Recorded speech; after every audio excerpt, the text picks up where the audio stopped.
Am I the a-hole for not inviting my dad and stepmom to my wedding? I, 28 female, am engaged to my fiancé Dave, 28 male. This week, I was going to my hometown and invited him to come with me so he can meet my family. He's met my brothers and my mom, but not my dad and extended family. When I was 16, my dad cheated on my mom with a very well-known escort, then married her. Not only was I going through a tough time dealing with our family being torn apart, but I also had to deal with all the ridicule of having an escort stepmom.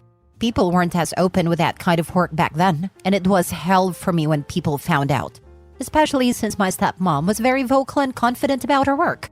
I changed schools in my senior year because I couldn't handle everyone making fun of me because of my dad and stepmom. My older brother got suspended once because another kid made a joke about hiring our stepmom for a good time, and they got into a big fight.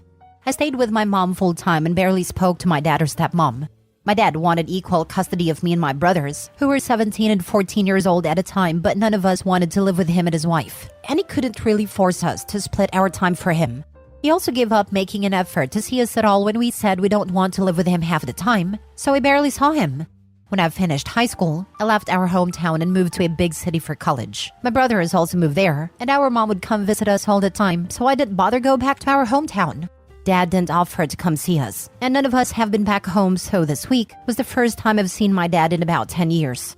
My auntie was hosting a dinner party so everyone can meet my fiancé, and of course, my dad and stepmom were there.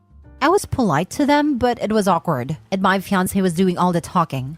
Stepmom asked us when and where the wedding is, and my fiancé told her it's on the 2nd of December. She said, "Wow, and you still haven't sent our invites?" My fiancé just kind of looked at me awkwardly, and I answered, "We have sent out invites, but our guest list is limited and we're only inviting our closest friends and family, so I couldn't make space for you and Dad. Sorry." She just smiled and said she understood we aren't inviting anyone we aren't super close to. We'll be having 30 guests in total. The next day, my dad comes to visit my fiancé and I at our Airbnb, and he asks me why him and his wife aren't invited to our wedding. He said I'm his only daughter, and he'll feel like a failure if he can't even walk me down the aisle. I said, it makes me sad that my dad won't walk me down the aisle either, but I'm not going to make a fuss about that tradition when we have barely spoken since I was 16. We don't have a father-daughter relationship, and I'm not going to pretend like we do just for my wedding. He started crying and asked how long I plan to punish him for what happened between him and my mom. He said he feels like he lost his children 12 years ago when he divorced my mom, and now I'm putting the final nail in the coffin. I told him I don't hold resentment over his divorce with mom and everything he did, but the fact of the matter is that we aren't close anymore. And I'm not interested in faking it. Am I the a-hole? Now for the top comments. Not the a-hole. Your dad is feeling like a failure because he is a failure of a dad. The audacity of people. I can't believe he broke up your family like that, hooking up with an escort, and expect you to have him walk you down the aisle like some kind of upstanding father. Ridiculous. 100%. Even if you overlook the cheating, breaking the family apart, and all the bullying endured, he stopped trying to make amends. It was on him to come to his children, but it probably just became easier on his pride to give up. OP, not the a-hole. I hope your mom is doing well. Your siblings too. You're going to have an amazing wedding. Call me traditional, but I've never understood why people who don't value wedding vows should be invited to weddings in the first place. Not the a-hole. Honestly, even the stepmom had a lot more grace about it. Not the a-hole. And at this point, the only a-hole is the dad. Even his mistress has more class than him. And that's the thing. At the very least, in the presence of everyone, she held it together. It's completely acceptable to be upset about things in your own private time, as another to make a scene in front of people. Sound like stepmom has accepted this. You handled it perfectly, honestly. There is a vast spectrum between resentment and healthy relationship. And your dad doesn't get to guilt you into a relationship that doesn't exist. Don't let the consequences that is now fully realizing wait on you at all. Not the a-hole.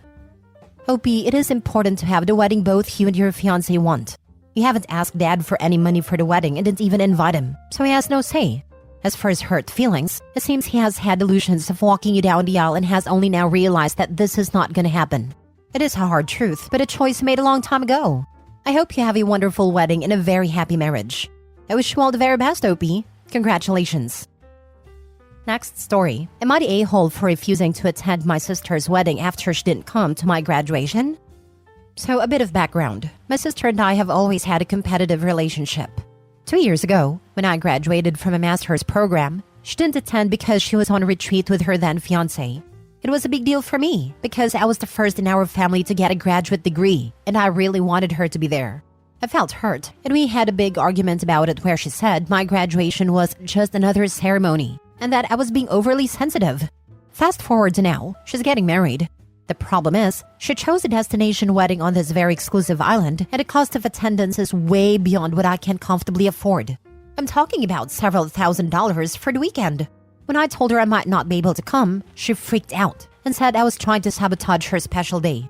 I'm also a bit tight on money because I've been saving up to buy a house. I tried explaining this to her, but she said that I'm being selfish and that I should take out a loan if I have to because it is her once-in-a-lifetime moment.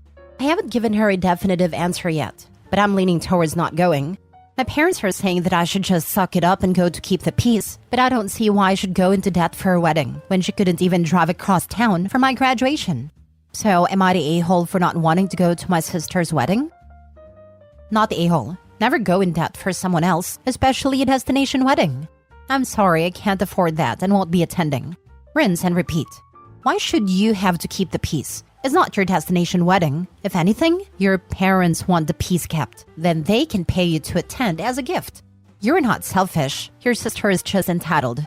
Don't feel bad. After all, it's just another ceremony. The words destination wedding changed my answer instantly as soon as I read them. Forget the graduation. If you have to pay to attend someone's wedding, then there's no stipulation you have to go, no matter the relation. If you want a destination wedding, then you eat that some people won't be there who otherwise would have been. If there's someone specific that must be there, then you need to be prepared to foot the bill to get them there yourself. If you can't afford that, then you can't afford your destination wedding. Not the a-hole. If you're not going to her wedding ruins her entire wedding, then she's clearly got bigger issues to work out.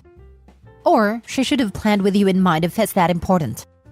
Not just OP, I'd wager there's a few family members that would have difficulty affording to go, especially these days. Not the a-hole. Never keep the peace. It is a phrase used when you are right, but those who use it are unwilling to call out the real a-hole, your sister. Don't put yourself in debt or use savings for a vanity wedding. Because that's all it is, her ego-stroking destination wedding. If she needs you there, let her pay for you. But seriously, don't go. Your reasons are 100% valid. I hate this phrase with every fiber of my being. It's used to bully people into tolerating crappy behavior, and it serves only to encourage a-holes to keep being a-holes. I refuse to keep the peace with someone who treats me badly. I will call them on it, or simply cut contact. The others I hate, be the bigger person and but family. Next story. Am I the a-hole for showing my mom the letter my sister wrote to me before she died? I, 16 male, lost my sister Birdie last year. Birdie was 20 when she died. She had been diagnosed with cancer a year before her death. She knew she was dying, so she made a will for the very few things she had. It was mostly sentimental childhood stuff she had, old stuffies, and she had a necklace that our dad bought her, stuff like that. It wasn't a lot, but she left it all to me. She also wrote a letter to me before she died. But anyway, I was the only person who got anything from Birdie. She left our paternal grandparents in charge of everything until I'm 18, or until I'm out of my mom's house. The problem with this is Mom has other kids. Birdie and I lost our dad when we were both kids. Mom remarried. Neither of us really cared much for my mom's husband, and when Mom had more kids, we didn't feel the same about them as we did each other. Birdie was more vocal when I didn't say anything. Mostly I didn't want to fight with Mom over it, and I didn't want to hurt anybody's feelings. But Birdie and Mom never really got along, and it was only worse after Dad died and then Mom remarried. The fact Birdie left nothing for our half-siblings and never even wrote them a goodbye letter bothers Mom, and it really upset them because they wanted to know why she wrote to me and left me her stuff, but not them. They wanted to read my letter, but I said no. It became a fight with Mom then, and she wanted to know why Birdie left the rest of the family nothing, and why even when she knew she was dying, she couldn't find a way to embrace the other kids enough to give them something. A small goodbye. I showed Mom the letter because Birdie wrote a lot about her feelings and mentioned things she and I talked about when Mom wasn't around. I knew the letter would be a lot. Birdie said clearly that she never loved or cared about the other kids at all and wanted me to know that she didn't want them to have anything. But if I felt differently, if I ended up loving them one day and wanted to give them something of hers, that she wouldn't be mad. Mom read the whole thing twice, if not 3 times, and then she asked me why I had shown her the letter and what did I want to do with her. She was so mad she was shaking, and she told me I was never to show my half-siblings, and I pointed out that I had said no to them reading it already. Nothing else was said that day, but then Mom told me I was cruel for rubbing my sister's words in her face, and she wanted me to know she might never be able to forgive me for it. She told me forgiveness would be off the table if I ever breathed a word of it to her other kids. Am I the a-hole? Now for the comments. Not the a-hole. She asked and didn't like the answer. That answer was not yours. It was Birdie's and in her own words. I'm sure it stung like hell, but she asked. It is not right or fair for her to be mad at you for giving her what she wanted. Birdie has the right to do with her stuff what she wanted. It would be best not to ever show the letter to the others unless they push you into it. My guess would be that they're going to at some point. Be jealous if there is any real money waiting for you and not them. If you don't have to hurt them, then don't if possible. Hide that letter very well and take a picture of it and email it to yourself for safekeeping. Good luck. No real money. It was just sentimental stuff that she kept. But what little money she did have, I also get. I would definitely get copies and put the original letter somewhere safe until you can move into your own places in a few years. Yes, I have a feeling she might try to destroy the letter. Last story. Am I the a-hole for putting pressure on my sister after she found out her husband got another woman pregnant? My sister has been married for 10 years, and she has 3 children with her husband. She found out 2 weeks ago that her husband cheated on her at least a dozen times and got the other woman pregnant. This is, of course, has been the most awful thing for my sister, and I have been supporting and comforting her ever since she learned what happened. My sister has spoken like she's heavily leaning towards staying with her husband so their kids' lives don't get turned upside down. She has said that she could not be around a child though, and would never accept them. I understand her feelings are all over the place and that she's still raw with all of this. But when she talked about staying and mentioned her feelings for the child, I felt like I needed to step in, and this is where I might be the a-hole. So there is some background as to why I feel so strongly. Our dad was the result of an affair. He was not American, and his country of birth did not give divorce as an option. So his father's wife stayed, and he ended up with custody of Dad. Dad was made to suffer for his birth, and it was something that really weighed on Dad for the rest of his life. He said he was born hated, and he knew he would die hated if his half-siblings were still alive in his country of birth. His childhood was miserable, and there were times he wondered how he survived his childhood. It was rough, and he moved to America young to start anew and have a better life. We were told about this a few times, and I always think of Dad and the pain he carried because of his childhood. So I truly feel divorce is better, and especially when it's so easily available here versus what Dad went through and what his father's wife went through with no options to leave. This is why I told my sister she shouldn't stay just to keep her kids' lives from turning upside down. I pointed out that it was not healthy for anyone, told her to think of Dad. She told me I shouldn't be putting pressure on her right now, that she knows what Dad went through, but this is her kids' lives. It's her life. She told me I wasn't helping anymore and that's what she needed. Help via me listening to her and shutting up about leaving. Then she told me I freaking sucked right now, and I should be more worried about her than anyone. Am I the a-hole? The real a-hole here is your sister's husband, who not only cheated on her, but also didn't even have the decency to use protection while doing so. Would he have ever told your sister about his affair if his mistress hadn't gotten pregnant? My guess is no, given how long the affair had already been going on. The real advice her sister needs is to get tested for STD or STIs. No a-holes here except her sister's husband. Apologize to her and just listen until she has had the time to start to process things. She's right, it has been only 2 weeks. Also, your sister is really traumatized and needs to make a lot of decisions and get used to a new reality. She needs to get through her many emotions, and it's okay to let her be mad at you until she can find it safe to be mad at her rotten husband. She's going to have a long period of adjustment, so be patient with her and with yourself, and encourage her to express herself. I know that you are very much not the a-hole. Much love and care to you both.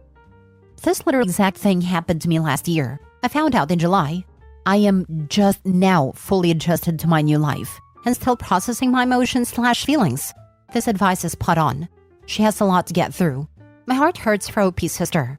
It is an awful traumatic thing that happened to her. I filed for divorce a little less than 2 months ago. I just wanted to put it out there. OP's sister could take a while to get through this. Your sister's kids' lives are already being turned upside down.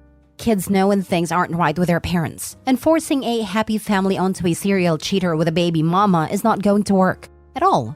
The kids will suffer less if she leaves him and finds someone who will be a true partner and treat her with respect. She is in denial and seems to think she can just will this away. She cannot. Her husband will keep cheating and she will stay miserable, and her kids will know about it and it will influence their future relationships for the rest of their lives. I get that she feels she needs support from you and not a lecture on things she already knows, but she's got big decisions to make, and quickly. Not the a-hole, but maybe apologize to soften the blow, as you don't want her to distance herself. But at the same time, it doesn't sound at all to me like she's really thinking of her kids yet.